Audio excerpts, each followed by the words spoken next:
Good morning guys, service tayo ngayon dito sa may Bacoor, kanto ng Bacoor tsaka Langhari. Dito nga pala yung sarap na pares na kinakainan. Yan, ito na pala yung sa customer natin. Nag-over ito. Ito yung nakaraan na nasiraan sa EDSA. Kaya tubig niya sa bahay niya kasi sumabog yung sa heater ko rin niya. Kaya nakita ko may tama na rin pala yung thermostat niya tsaka yung mga hose clamp niya. Gumana, tsaka may mga crack na yung mga hose, kaya papatla ko mamaya yan. Pati yung thermostat housing niya yan, may ito na rin.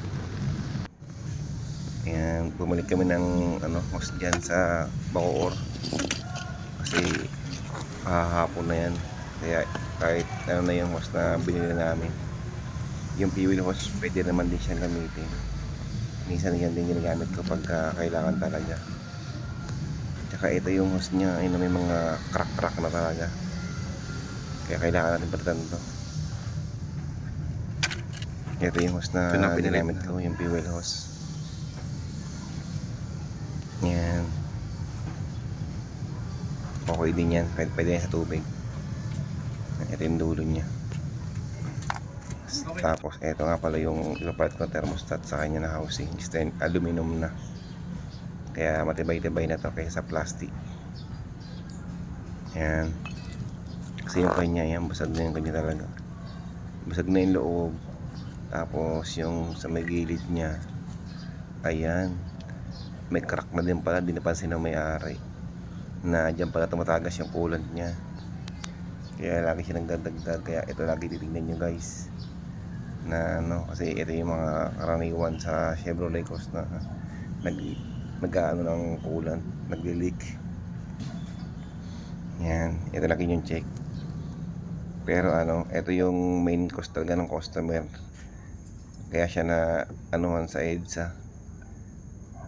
Yung heater ko rin niya, ay yung dito niya luwag na, sira na yung o-ring, tsaka wala ring lock pala yan.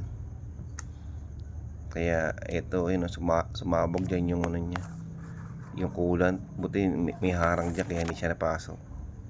Pero sabi ng may-ari, pumusok daw dyan kasi siyempre mainit yan eh. Yan, mandar na siya. Titingin natin kung may tulo. Yan, hindi ako pala nito nagpapunban yan, para kung sakaling may tulo sa may dugtungan doon, makita kung may tulo. Kaya ang technique para alam mo may tagas, diba? Basic lang yan. Ayan, andar na, inaobserba ko na lang to para makauwi na, inabot tayo ng gabi nun. Ayan, andar na yung check engine niya, yung airbag niya yan. Ayan, tapos ito yung clamp niya, meron siyang clamp yung kabila. Ayan ang ginawa ko, bigyan ko alambre para magamit mo ng customer, pero susunod papatad rin ang original lock niya. Pero ayan, wala naman tagas yan. Ayan, kaya meron din papel para makita kung may natulo. Ganyan dapat para ayan, pinagpatay yung mga host niya. Yung saka yung clamp, pinagtang ko na. So yung clamp niya dati, kailangan mo na ikan na nga yung iba, kailangan yung kasing copy niya. Ayan, tagas, kailangan ko na papel. Ayan, para makauwi na tayo guys.